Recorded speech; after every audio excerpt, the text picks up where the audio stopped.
Bien, ahí comenzó. Bien, estimados. Primero que nada, mis disculpas Profesor, porque disculpe, los cité. se me fue el audio. ¿Lo me escuchan?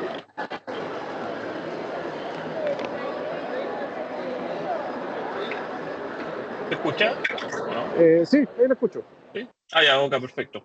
Bien, mis disculpas desde ya porque los había aceptado más temprano y finalmente tuve que hacer un cambio nuevamente y dejar la clase en el horario que es habitual, ¿ya?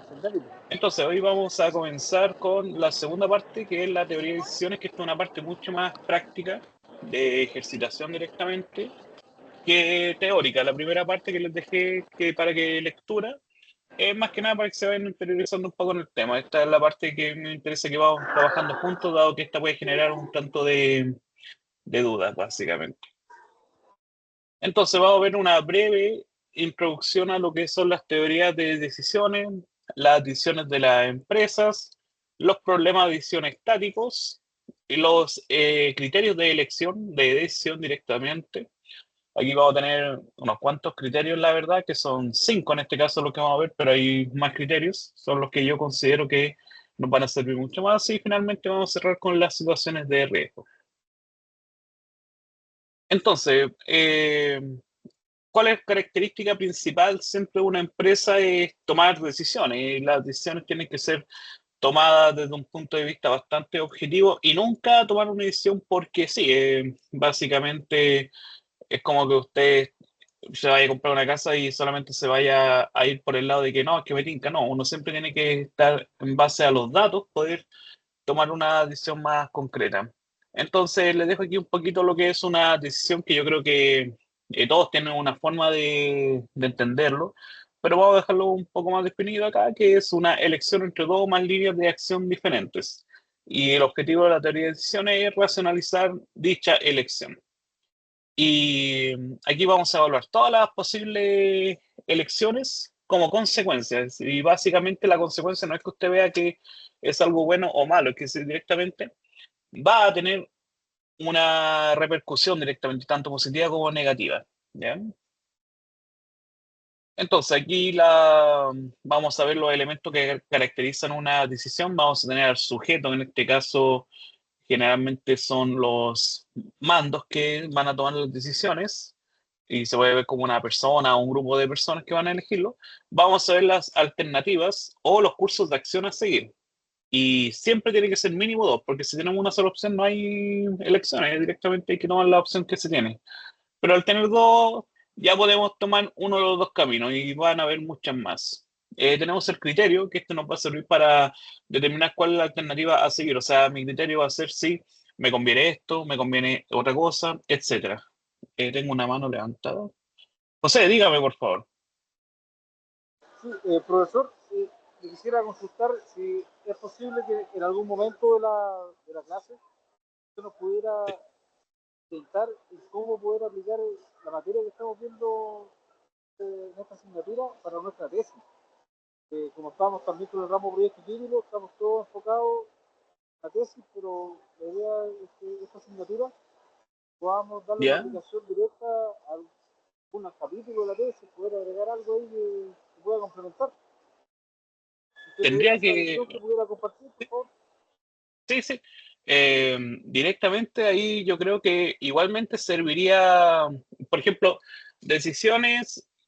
Este lo va a tomar, por ejemplo, usted, ¿qué tipo de datos me va a mostrar en la tesis, por ejemplo? O sea, ¿qué me va a estar mostrando de resultados, primero que nada? ¿Cuál es la metodología que usted va a elegir, por ejemplo?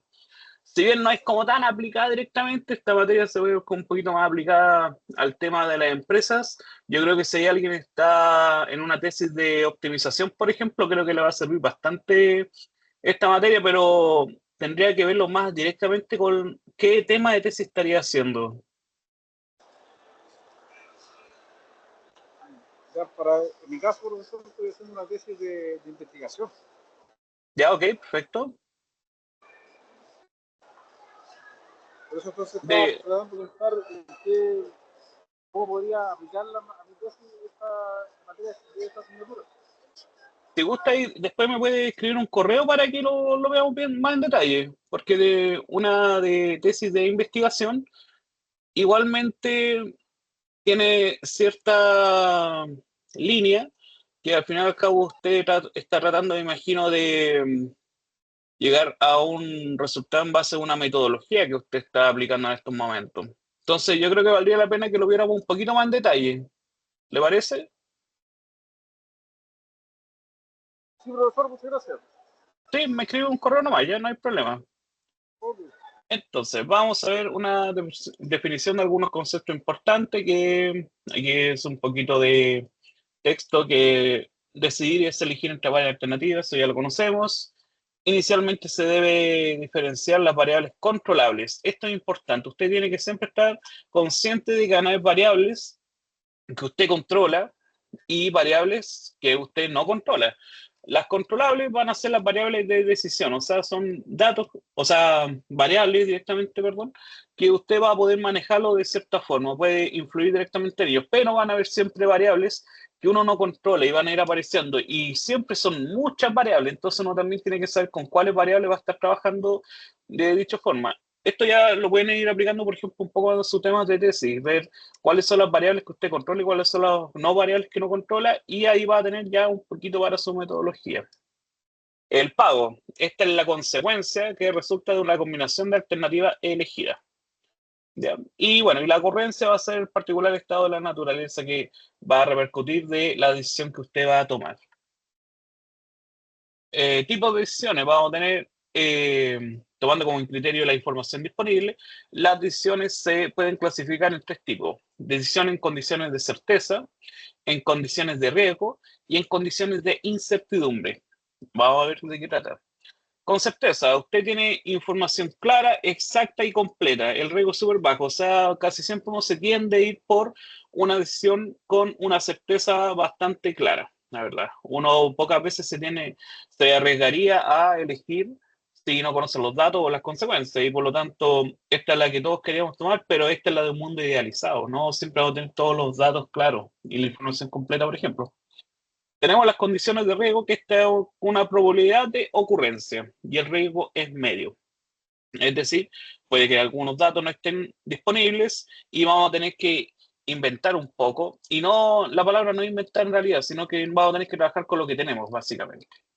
Y las condiciones de incertidumbre, esta de los casos más riesgosos, dado que no tenemos información, estamos prácticamente trabajando a ciegas. Es decir, estamos rodeados de oscuridad y usted va a tener que dar un paso con la poca información que tiene y esperar no caer al abismo, y el riesgo es súper alto. Y vamos a ver que casi siempre estamos trabajando en esta parte, con riesgo medio o riesgo alto. Muy pocas veces, salvo algunas excepciones, vamos a estar trabajando con una condición de riesgo bajo. Con la condición de riesgo bajo, ¿dónde la ve? El mantenimiento. El mantenimiento es uno de los enfoques que debe tener un riesgo bajo, dado que tenemos mucha información de los equipos de críticos, por ejemplo, y por lo tanto nosotros vamos a poder prever cuándo son las posibles fallas. Entonces, las decisiones para una empresa, aquí tenemos que el método científico utiliza por teoría la decisión, presenta un esquema lógico de actuaciones a la hora de plantear la solución del problema. Entonces, ¿cómo se espera que uno aborde este tipo de problemáticas? Primero vamos a definir cuál es la problemática. Vamos a ver cuáles son las alternativas o la estrategia a seguir. Siempre, idealmente, tiene que tener más de una. Los posibles escenarios o los estados de la naturaleza, es decir, las variables no controlables directamente.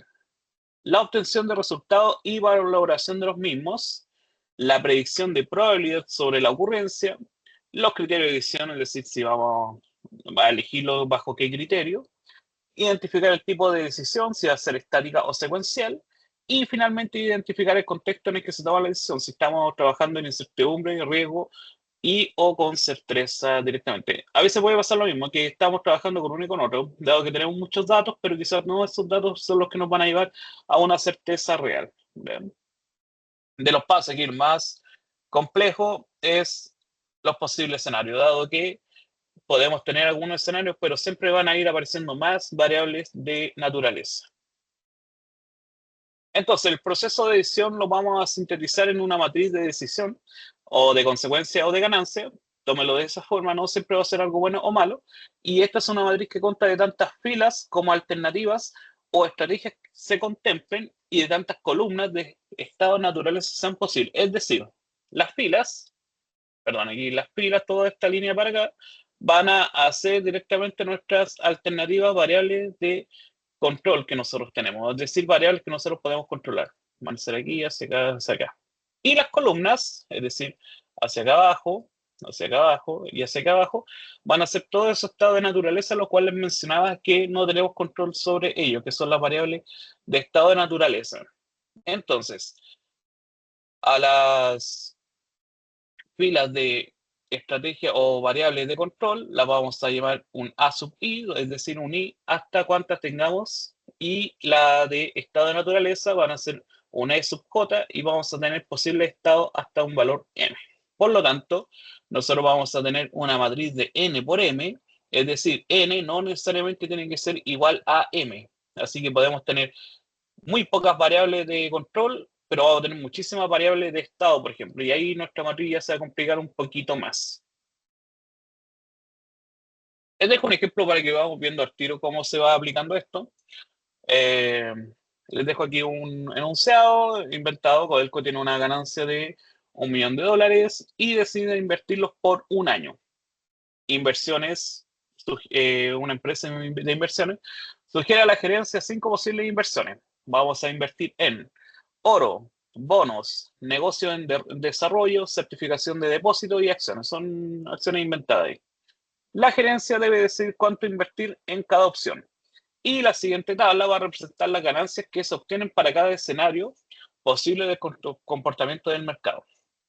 Entonces, nosotros tenemos nuestras variables de control, es decir, nuestra variable de control aquí van a ser hacia qué nosotros queremos depositar nuestras acciones, ¿ya? Nuestras inversiones, perdón. Y la variable, en este caso va a ser solamente una variable de la naturaleza, vamos a tener que es una creciente alza, una pequeña alza, sin cambios, pequeña baja y creciente baja, es decir, cómo se está comportando el precio en esta inversión. Y acá nosotros los datos ya los vamos a tener implementados en nuestra matriz. Si se recuerda, las filas eran las variables de control y las columnas van a ser las variables de estado de naturaleza. Y nosotros ya tenemos nuestros valores. Entonces, ahora que tenemos armada esta matriz, que yo en los ejercicios, por ejemplo, siempre se la voy a dar lista, porque esto es algo que uno requiere de bastante trabajo de desarrollo para poder crear una matriz de este tipo, pero vamos a ver cómo nosotros podemos estar aplicando nuestros criterios de decisión, ¿ya? Pero así se ve una pequeña matriz, una matriz bastante sencilla, para un criterio de decisión, ¿ya? Entonces, vamos a ver sobre la elección del criterio de decisión en condiciones de incertidumbre. Es decir, que tenemos poca información o tenemos un poco de información, no es tanta. Entonces vamos a tener que la situación en la que podemos descubrir los estados posibles de la naturaleza, pero desconocemos la probabilidad de ocurrencia de cada uno de ellos. Los criterios de decisión más empleados en estos casos son un reflejo de la actitud hacia el riesgo que tienen los responsables de la toma de decisiones. Y el criterio de decisión se toma basándose en la experiencia de quien toma la decisión, y esto incluye un punto de vista optimista, pesimista, agresivo o conservador. Acá la verdad en este tema de quién va a tomar decisiones es muy sabido de que la experiencia es la que te otorga bastante sabiduría al momento de elegir. No es algo que yo, por ejemplo, al momento de que veamos esta materia, usted ya va a ser una persona experta, capacitada para poder tomar decisiones difíciles. En realidad siempre esto va a tener su riesgo, pero siempre es bueno que usted tenga en conciencia de que hay al menos una forma de poder ver cuál es el mejor criterio para poder tomar una posible decisión. Esto va a ser una de nuestras variables para al momento de tener nuestro criterio, ¿ya? Entonces, los criterios más aplicados que vamos a ver al menos son los siguientes. El maximin, o conocido como el criterio de Wald, el minimax, o conocido como el criterio de Savage, maximax, criterio de Laplace, perdón, y el criterio de Hurwitz. Vamos a ver estos 5 criterios. ¿Cómo se aplican? El criterio de Maximin o de Wald es un perfil pesimista o conservador. Cuando hablo de pesimista, es decir, no me importa cuánto voy a ganar, me interesa que sea un resultado seguro. Se le llama máximo porque elige el máximo resultado entre los mínimos resultados posibles. Es decir, no me importa si hay una ganancia muy grande, o sea, si hay una ganancia muy pequeña, pero me interesa tenerla. Entonces, es el mejor dentro de lo peor. Es como ese dicho, es lo que hay. Y entonces, para encontrar una solución óptima, se marca la ganancia mínima. Este es el criterio cómo se está aplicando en la matrilla. Vamos a marcar la ganancia mínima en todos los estados de la naturaleza, es decir, en las columnas, y vamos a identificar la decisión que tiene el máximo de las ganancias mínimas. Vamos a verlo ahora cómo se aplica. Entonces, bueno, acá yo lo tengo ya marcado, pero recuerden, vamos para Maximin, vamos a pararnos en cada columna. En esta columna, en creciente alza, en pequeña alza, sin cambios, pequeña baja y creciente baja. Y aquí convenientemente yo dejé que el mínimo en la primera, por ejemplo, es 60. ¿Por qué no vamos a...? Usted me podría decir, ok, pero menos 100 es menor que 60, sí, pero menos 100 es una pérdida y nosotros lo que queremos es ganancia. Por lo tanto, los números negativos nosotros los vamos a obviar en este caso y solamente nos vamos a quedar con los números enteros positivos, reales positivos, y vamos a fijarnos cuál es el menor de todo. Aquí tenemos 250, 500, 60, 200. Obviamente el menor es 60. Entonces vamos a marcarlo aquí. Nos vamos al siguiente. Pequeña alza, lo mismo. Los valores, nuevamente aquí veo que 60 el mínimo, por lo tanto lo marco también. Aquí justo dio la casualidad de que estaban todas en la misma casilla, pero esto puede ser distintas casillas. Sin cambio, lo mismo. 200, 150, 100, 60, marco 60. Pequeña baja. Tengo números negativos, los voy a ignorar y por lo tanto solamente tengo 300 y 60. Por lo tanto me quedo 60. Y aquí este es un caso interesante, el creciente baja, porque tener un número negativo no lo ignoro, pero tengo un 0 y el 0 es menor que 60. Aquí, ¿usted cómo actuaría según lo que le dije? Lo ideal es que siempre piense esto, nosotros queremos ganancia, aunque sea la mínima, queremos ganancia, y 0 no es una ganancia, es un valor nulo. Por lo tanto, el 0 también lo vamos a ignorar, así como los números negativos. Si aquí hubiera un 1, ese número ya se lo tomamos en cuenta. Si fuera 0,5, depende, porque si usted considera que 0,5 es una ganancia, ok, la puede seleccionar. Entonces, usted al ver que, según el criterio de Maximin, la variable de control, el certificado de depósito, es el que obtiene en todas la estado de naturaleza el mínimo, o sea, la máxima ganancia entre los mínimos valores, por lo tanto, vamos a identificar que la ganancia mínima para cada alternativa, que es de 60, para el criterio de Maximin, nosotros vamos a seleccionar en este caso la alternativa de certificado de depósito, dado que es la que cumple con la condición establecida previamente. Por lo tanto, si nosotros nos basáramos solamente en el criterio de Maximin, usted sería por certificado de depósito para invertir ese $1.000.000, ¿ya? Pero aquí vamos a ver que nosotros no solamente nos debemos quedar con un solo perfil de criterio, dado que nos fuimos por un perfil pesimista. Aquí vamos a ver otros perfiles, ¿ya? Vamos a continuar con el Minimax o Savage. Este es un perfil pesimista y conservador nuevamente. La matriz de ganancia es basada en el costo de oportunidad y para encontrar la solución óptima se tiene que hacer lo siguiente. Se determina la mejor ganancia de todas las alternativas en cada estado de la naturaleza, es decir, la mejor ganancia por columna. Luego, se calcula el costo de oportunidad para cada alternativa de decisión. Posteriormente, se encuentra el máximo costo de oportunidad para todos los estados de la naturaleza y se selecciona la alternativa de decisión que tiene el mínimo costo de oportunidad. El texto yo sé que enreda un poco y lo más conveniente siempre verlo práctico. Entonces, paso 1. ¿Lo sí? Francisco, ¿me escuchas? Estoy haciendo mi anteproyecto de la tesis. ¿Aló? Creo que se le prendió el micrófono, quizás. Bueno, vamos a continuar. Entonces, para el Minimax, el primer paso es determinar la mejor ganancia de cada estado de naturaleza, es decir, la mejor ganancia de cada columna.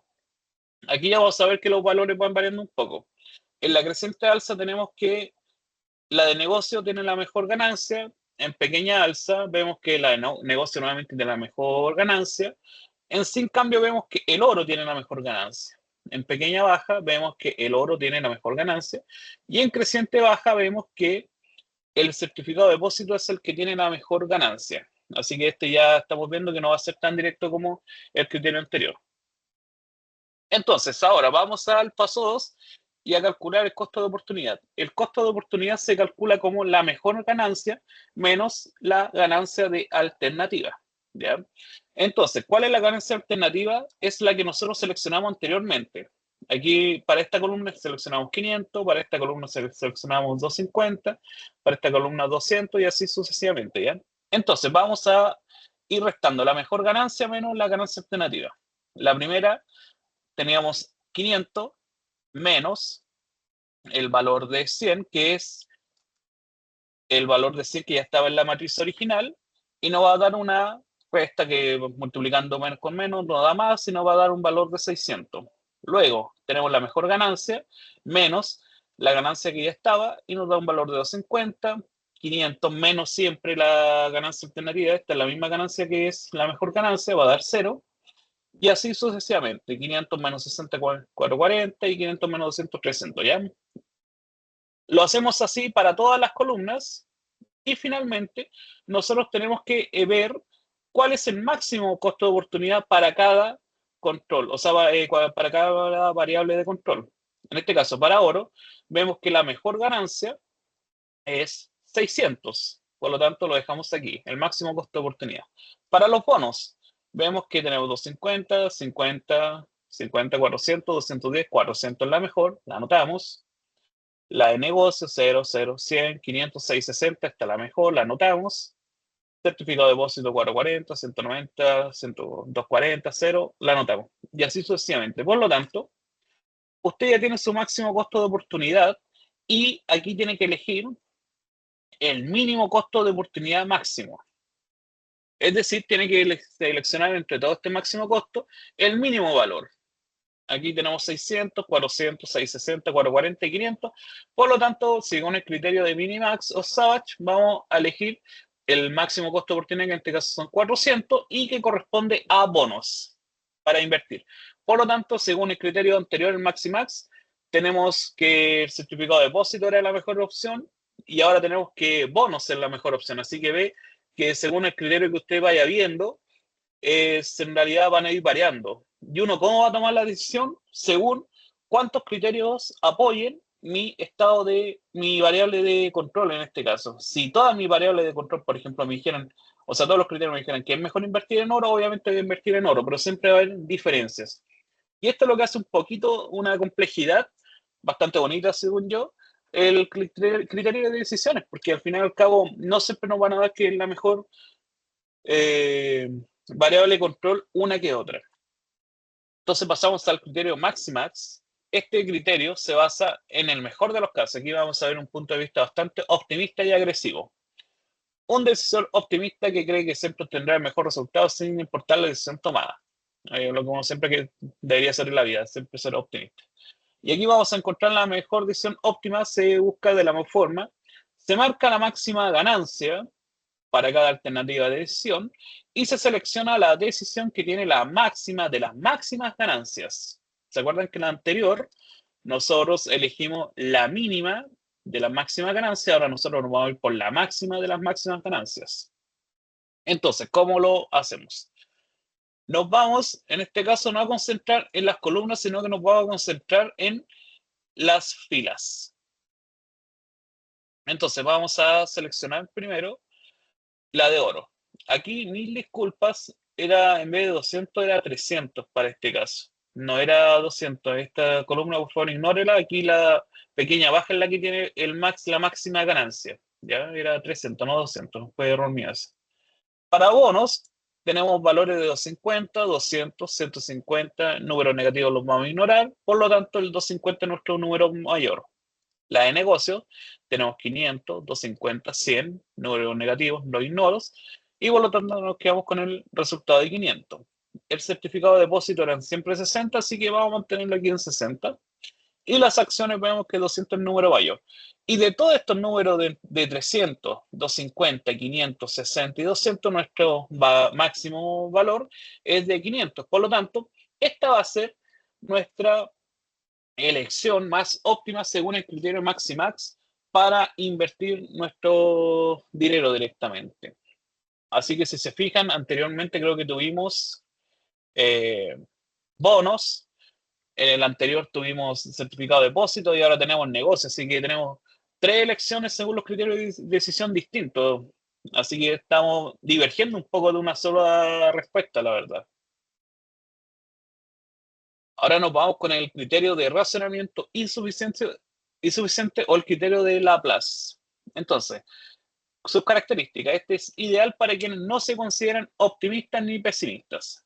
El decisor asume que todos los estados de naturaleza son X probables, es decir, todos tienen la misma probabilidad de ocurrir.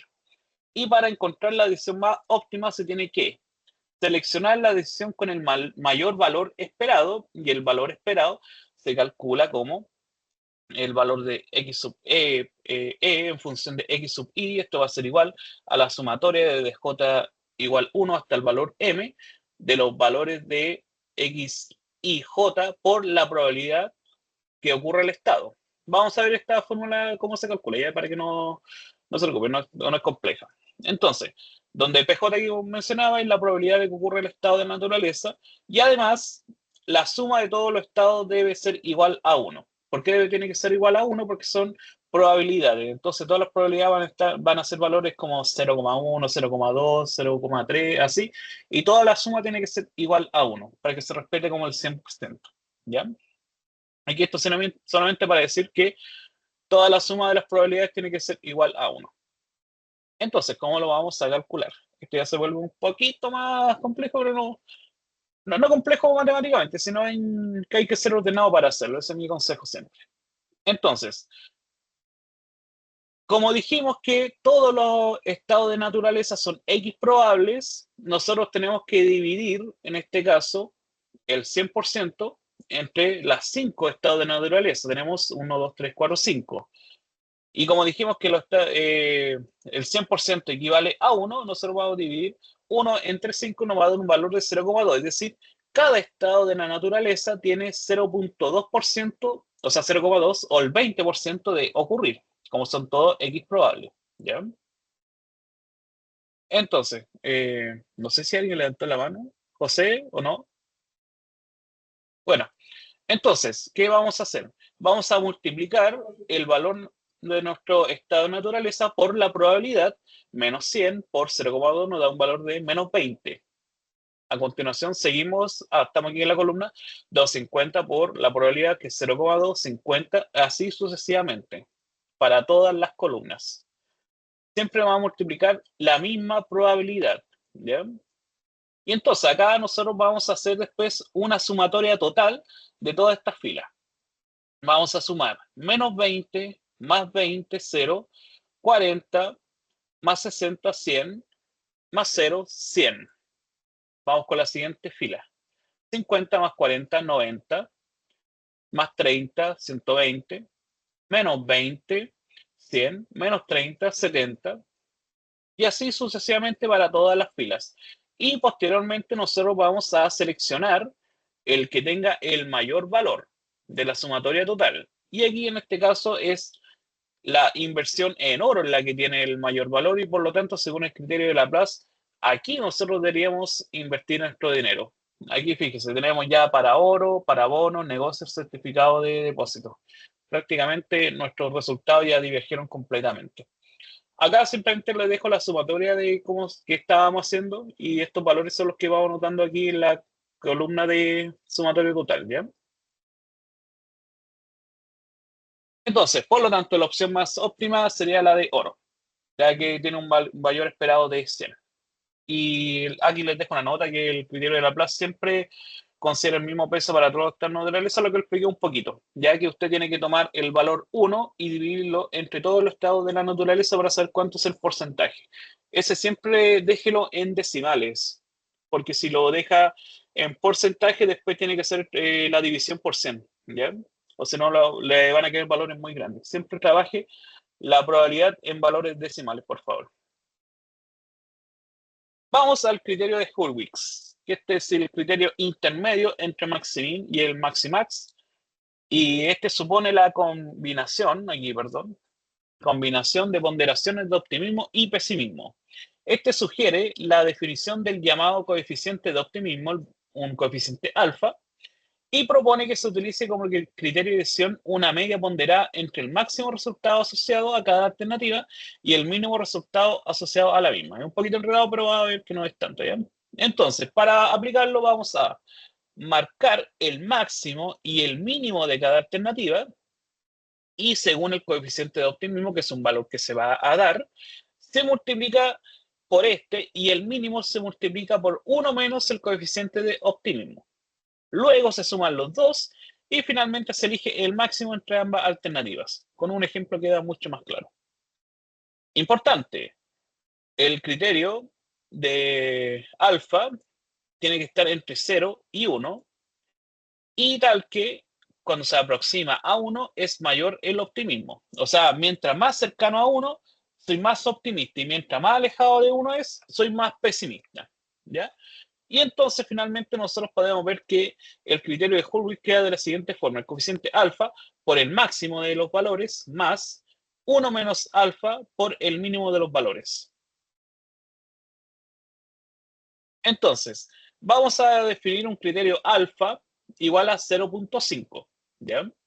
¿Por qué lo dejé en 0.5? Porque así la resta de 1 menos alfa va a ser igualmente 0.5.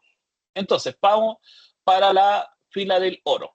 Tenemos que seleccionar el máximo, 300, multiplicarlo por el coeficiente alfa, que es 0.5, más el coeficiente 1 menos el coeficiente por el mínimo valor. Y en este caso, aquí sí vamos a considerar los números negativos, que en este caso es menos 100. Multiplicando estos valores nos va a dar una suma de 100. A continuación, para los bonos, lo mismo. Criterio por el máximo valor más el 1 menos el criterio por el mínimo valor. Nos da 50. Así sucesivamente vamos a dejar nuestra columna de máxima ganancia, y aquí nosotros tenemos que buscar cuál es el máximo valor, y en este caso es de 100. Y es para las inversiones en oro. Para oro, si mal no me equivoco, ya tenemos 2 criterios que nos apoyan versus el resto de opciones. Y por lo tanto, según el criterio de Hurwitz, sería la mejor opción invertir en oro directamente. Entonces, antes de pasar a la situación de riesgo, como nosotros, según los 5 criterios que hemos visto, oro tiene 2 y el resto tiene 1, y hay uno que tiene de hecho 0, según todos los criterios de teoría de decisión, nosotros nos convendría invertir en oro según los datos que se han aplicado. Entonces usted vio que se aplicaron todos los criterios, y por lo tanto, si tengo 2 para oro, vamos a irnos por el oro. Pero siempre igualmente hay una pequeña un sesgo, hay una forma de considerarlo que quizás es muy poco la diferencia de que solamente 2 criterios apoyen un solo estado de control. Y ahí es donde entra un poquito la sabiduría, o sea, la experiencia del decisor en este caso, ¿ya? Así que, como usted puede ver, sí, los criterios son una buena forma de tomar los datos y poder ver qué opción nos conviene más, pero siempre igualmente va a estar un poquito atrás, echando la mano a la experiencia directamente en estos casos, ¿ya? Hasta aquí, ¿alguna duda, complejo? Quiero saber su opinión, por favor. Si no hay duda, vamos continuando. Igualmente, creo que tengo una pequeña guía que les voy a dejar subida para que vean cómo se van resolviendo algunos ejercicios, ¿ya? Entonces, ahora nos vamos a la situación de riesgo. Aquí directamente sabemos re poco, no tenemos casi datos. Entonces, en situaciones de riesgo, conocemos la lista de estados de naturaleza y su probabilidad de ocurrencia. Como los eventos son excluyentes, tenemos la suma de las probabilidades de todos los estados de la naturaleza debe ser igual a la unidad, eso ya lo vimos.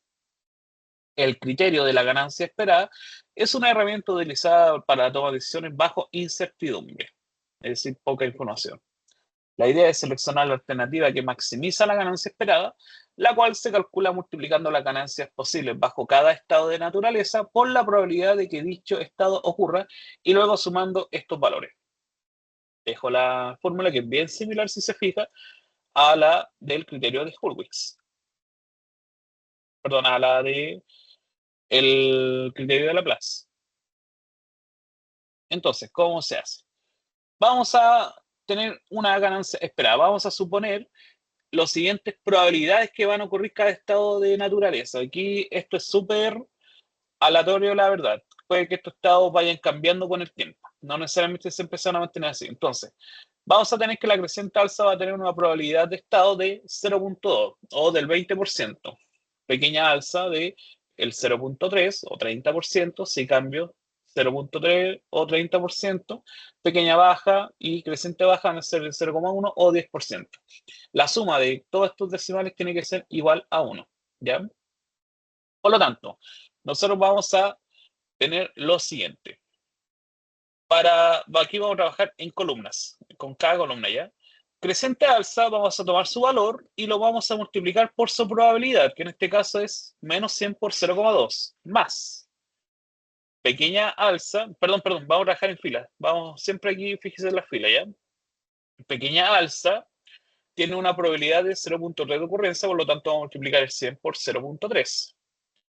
El de sin cambios tiene 0.3, por lo tanto 200 por 0,3, 300 por 0,1 y 0 por 0.1 nos da un valor de 100. Para los bonos tenemos que el valor de 250 por 0,2 más el valor de 200 por 0.3 y así sucesivamente para todas las filas vamos a hacer el mismo procedimiento. Acá, ¿qué pasa? La creciente alza siempre va a tener la misma probabilidad de ocurrencia, 0.2. ¿Ya? Así que toda esta columna siempre la vamos multiplicando por 0.2. Ah, bueno, y acá igualmente se lo dejo reflejado en esta columna, en esta fila, perdón, de acá abajo, ¿ya? Esa es la probabilidad por la que tiene que multiplicar todos estos valores. Y entonces, ¿usted qué va a hacer? Va a elegir la que tiene la máxima ganancia. En este caso, la que tiene la máxima ganancia es 130 y por lo tanto, esa sería nuestra alternativa de elección de bonos. Y si mal no me equivoco, oro tenía 2 y ahora bonos también tiene 2. Pero la de bonos, en este caso estamos en una situación de riesgo con poca información. Es decir, si yo estoy seleccionando una alternativa, una variable de estado, variable de control, con poca información, es mayor el riesgo de que me esté equivocando. Por lo tanto, pese a eso, igualmente convendría, según los otros criterios, seleccionar la de oro, pese a que bonos también tiene el apoyo de un criterio de selección de mediana incertidumbre. Al final, esto es un poco de esta forma. Usted va jugando un poco los resultados igualmente, ¿ya? Entonces, el utilizar como único criterio de decisión la ganancia esperada, esperanza matemática, supone asumir cierta hipótesis, que el decisor no le importe la dispersión del resultado, es decir, no tiene en cuenta la desviación típica o cómo se están comportando los datos según la escala de Gauss, que no exista riesgo de ruina. El riesgo que desenlace de una estrategia pueda suponer el quiebre económico para la empresa. Aquí ya esté súper yéndose al límite, la verdad, ¿ya? Y para solucionar estas limitaciones se construyen las funciones de utilidad. Vamos a considerar la variabilidad de los resultados, es decir, vamos a penalizar la esperanza por una medida que incluya la variabilidad de los datos, considerando la multiplicación de dicha medida de variabilidad por un coeficiente indicativo de temor al riesgo, un valor A. La función de utilidad se halla restando el valor esperado de cada alternativa, el coeficiente de aversión por la desviación típica. Entonces, si A tiende a 1, la mayor aversión al riesgo, es decir, un perfil más conservador. Y si A tiende a 0, hay poca conservación, es decir, es un perfil bastante arriesgado. Entonces, la fórmula en este caso, va a ser igual al valor que nosotros estamos viendo anteriormente, el criterio de Laplace, menos el valor de A por, en este caso, el coeficiente de riesgo, es decir, el coeficiente indicativo del temor de riesgo. ¿ya? Y esto se calcula de la siguiente forma. Una ecuación un poquito más larga y vamos a verlo con un ejemplo para que se entienda mejor, ¿ya? Vamos a suponer que tomamos una aversión al riesgo del 15%, es decir, el valor de A va a ser igual a 0.15. Y vamos a calcular la función de utilidad para nuestra tabla con los resultados anteriores. Entonces vamos a tomar la alternativa de oro menos el criterio de aversión por el valor de oro. Y este va a ser igual a, lo va a aplicar para todas las filas directamente, ¿ya? Va a ser 100 menos el criterio de aversión y eso va a estar multiplicado por la raíz de el valor de menos 100 al cuadrado por el valor de 100 menos 100 al cuadrado. Estos valores de menos 100 son los valores que estaban en nuestra tabla anteriormente, ¿ya? Y así nos va a dar un valor aproximado de 52.56. José, dígame. Profesor, una consulta. Sí, Para dígame. la materia que estamos viendo y la resolución de ejercicios, ¿usted tiene algún software que pueda recomendar? Recuerdo que años atrás, cuando estudié materias similares, había, por ejemplo, software Visual Basic o Ya, algo sí. parecido. ¿Conoce usted alguno que nos pueda recomendar para trabajar en los ejercicios? Sí, yo directamente, todo este tipo de ejercicios, por ejemplo, los desarrollo, o sea, al menos los calculo en Python. Los programo y los calculo en Python. Y la otra forma de que siempre he visto que una forma cómoda de resolver es utilizando Excel, por ejemplo. No lo he aplicado directamente en otro software. Creo que sí, casi todos los ejercicios de este tipo los programo directamente. Me voy a Python y a MATLAB. Pero igualmente usted lo Ah, puede ok. desarrollar Update donde... más perfecto.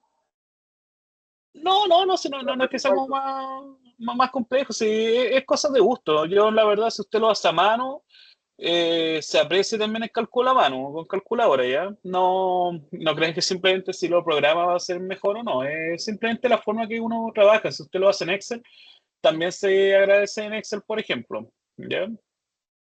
Así que no, en eso, el software que usted prefiera, lo utiliza. Yo no tengo preferencia, la verdad.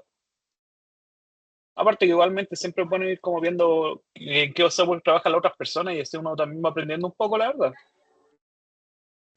Ah, claro. Ya, gracias, profesor. ¿Sí?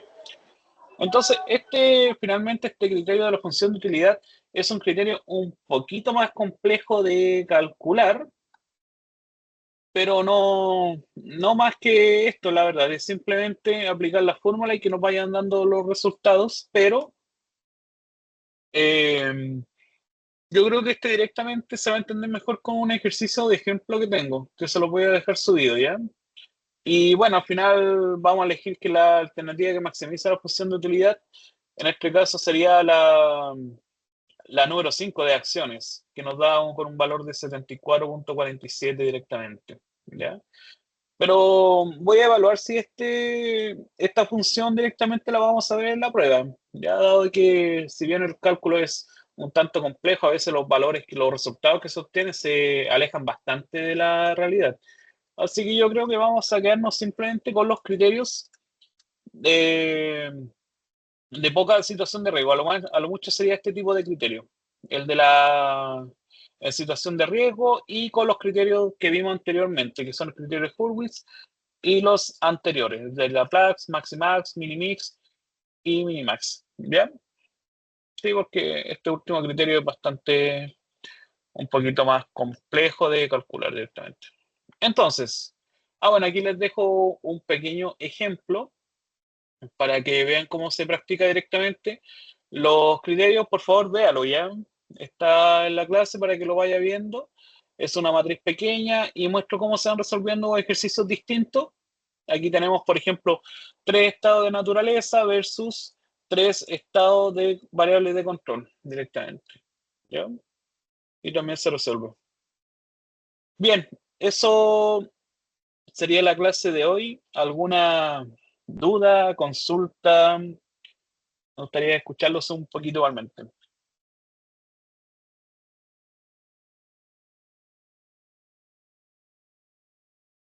Ahí tengo- Por mi parte, profesor, es solamente lo que le señalé al inicio de la clase. Sí, escríbame porfa el correo y estaría interesante igual, sí, ver su tesis. Si gusta me puede mandar igualmente el manuscrito. Siempre es bueno tener distintas vistas. Yo, por ejemplo, soy alguien más enfocado al área un poquito de la academia, así que igualmente creo que le puedo aportar bastante. Y si bien quizá esta materia no va a ser como directamente implícita, siempre se puede rescatar un poco de todo, ¿ya? No, agradecido, Así que profesor. me manda el Están a correo nomás y orden yo con su ayuda. gusto lo voy viendo. ¿Ya? Muchas gracias. Bien. ¿Alguna otra duda, consulta? Con respecto a la prueba, ¿hay alguien que nos subió la prueba que no alcanzó a subirla? ¿O todos la subieron? Profesor, buenas tardes. Una sola Buenas. pregunta. Lo que ocurre es que habían dos fechas para subir la prueba. Por ejemplo, en mi caso, yo de todas maneras le dejé la nota cuando cargué eh, dentro del plazo, pero parecía después plazo vencido. Entonces, si Ah, se no, no, puede pero revisar eso, por favor. sí, creo que la dejé hasta el lunes pasado creo que salió. A ver, déjame ver de inmediato. Claro, yo la cargué el lunes y me parecía retrasado como por 14 horas, porque el plazo era hasta el domingo. Ah, no, no, pero yo había dejado que fuera hasta el lunes. Ya no, Ah, pero creo que perfecto. sé cuál es mi error. No, no se preocupe, por descuentos por atraso no van a tener ya, así que no se Ah, preocupe con perfecto. eso. Listo. Gracias. Mira acá, investigación de negocio. Bueno, aquí me sale que tengo pendiente una por calificar y creo que califiqué algunas que me enviaron por correo igualmente. Ya, pero igualmente, si le falta su nota, me lo puede hacer saber y me envía el documento. Ya no tengo problema en ir revisándolo. Entonces, estimado, la próxima semana, por ahí el viernes, les voy a dejar subido el enunciado de la prueba. Lo mismo, van a tener una semana para resolverla. Se los dejo aquí, pueden resolverla hasta el lunes, hasta las 12 de la noche. ¿Ya? Igualmente ahí yo voy a modificar bien la fecha para que quede bien establecido. Pero insisto, yo no me rijo mucho por las fechas de entrega. Si yo entiendo que muchos de ustedes trabajan y sobre todo trabajan en temas de turno y por lo tanto quizás no tienen tiempo de realizarla justo en la semana y así que no hay problema, ya no tenga tanto temor de que se pasó de la fecha de entrega, usted me manda un correo informándomelo y listo, no hay problema. Me la puede enviar posteriormente, ¿ya? Así que, materia, las dos clases que vimos hoy día, ¿ya? Voy a mostrarla acá en la pantalla. Unidad 2, televisiones. Va a haber una pequeña parte que va a ser del contenido teórico. La clase de unidad 1, por favor, esa léala, es súper teórica.